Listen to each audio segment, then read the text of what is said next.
masih bersama kami di Berita Padang. Bagi Anda yang baru saja bergabung, kami hadirkan kembali 3 berita utama pada pagi hari ini.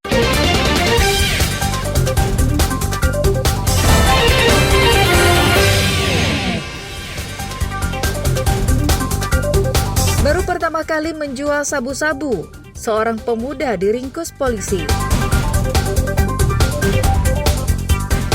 Seorang pria hipnotis belasan anak dan remaja untuk dirampas telepon genggamnya. Jaksa sita aset dari 3 terpidana kasus korupsi ganti rugi tanah Taman Kahati, Padang Pariaman.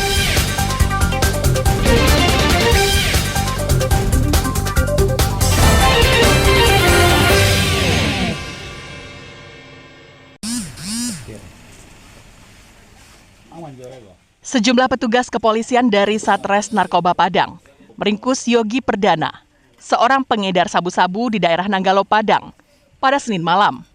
Setelah digeledah, petugas menemukan 1 paket sabu-sabu siap edar dan sebuah timbangan digital. Tak sampai di situ, petugas melanjutkan pengembangan penangkapan ini dengan melakukan penggeledahan di rumah pelaku. Petugas menemukan 1 pak plastik klip bening yang diduga digunakan untuk membungkus sabu-sabu.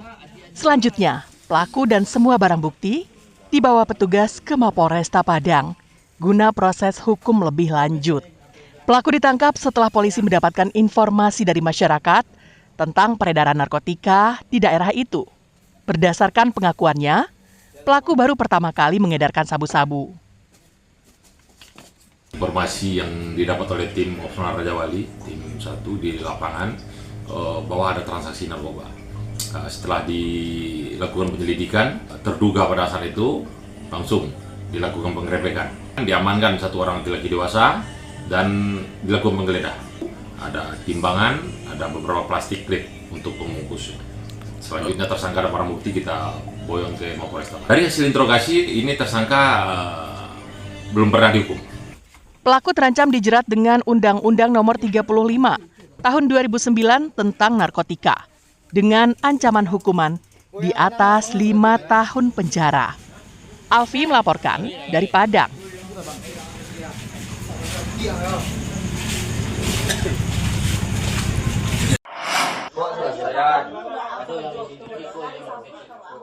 Robi, seorang pria yang menghipnotis belasan anak di bawah umur ini, tak bisa berkutik saat ditangkap polisi dari Satreskrim Polresta Padang di rumahnya yang berada di kawasan Koto Tangah, Padang pada Senin sore. Awalnya pelaku berpura-pura lugu dan berbelit-belit memberikan keterangan. Namun setelah diperlihatkan bukti-bukti kejahatannya, akhirnya Robi tak bisa berkelit lagi. Polisi juga menyita sebuah sepeda motor beserta pakaian dan helm yang digunakan pelaku saat beraksi. Pelaku dibawa ke Mapolresta Padang untuk proses hukum lebih lanjut. Dari keterangan polisi, pelaku telah beraksi di 14 lokasi berbeda di Padang. Modusnya dengan menghipnotis korban yang rata-rata masih berusia di bawah umur. Polisi masih melakukan pengembangan untuk mencari barang bukti telepon genggam yang telah dicuri pelaku. Yang diduga hipnotis dengan modus bujuk rayu korban. Korban dibawa ke suatu tempat dan setelah sampai di tempat yang sepi, handphone korban diambil lalu dibawa lari oleh si pelaku. Lebih kurang 14 TKP telah dilakukan oleh si pelaku dengan modus yang sama. Rata-rata untuk korban merupakan anak di bawah umur. Pelaku dijerat dengan pasal 363 KUHP tentang pencurian dengan pemberatan, dengan ancaman hukuman di atas 5 tahun penjara. Alfi melaporkan dari Padang.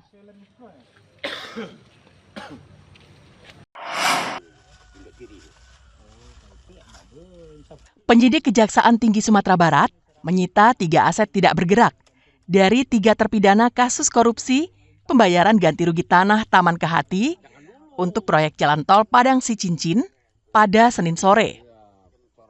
Ketiganya merupakan warga penerima ganti rugi lahan, yang sebenarnya lahan itu milik pemerintah Kabupaten Padang Pariaman.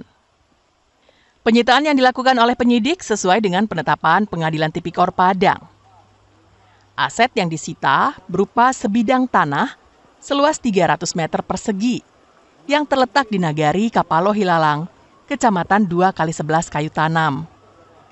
Sebidang tanah dan bangunan kandang ayam seluas 400 meter persegi di Nagari Parit Malintang, Padang Pariaman. Penyidik juga menyita sebuah bangunan lapangan futsal di Nagari Parit Malintang, Padang Pariaman.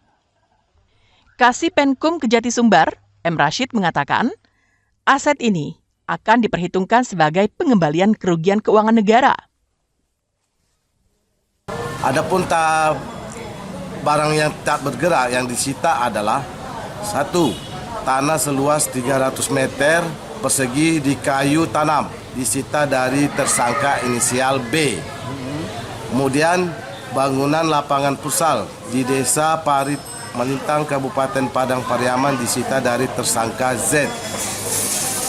Ketiga, tanah dan bangunan kandang ayam seluas kurang lebih 250 meter persegi terletak di Desa Parit Malintang, Kabupaten Padang Pariaman disita dari tersangka inisial B.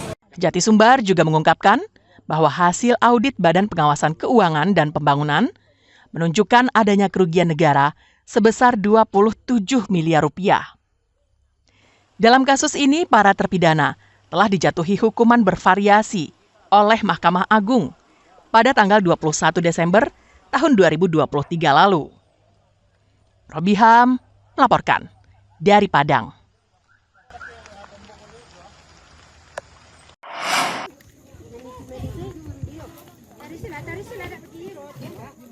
Mendapat laporan adanya warga yang tenggelam, petugas tim reaksi cepat Badan Penanggulangan Bencana Daerah Kabupaten Solo bersama unsur SAR lainnya mendatangi lokasi dan kemudian melakukan pencarian korban dengan menggunakan perahu karet di sekitar lokasi.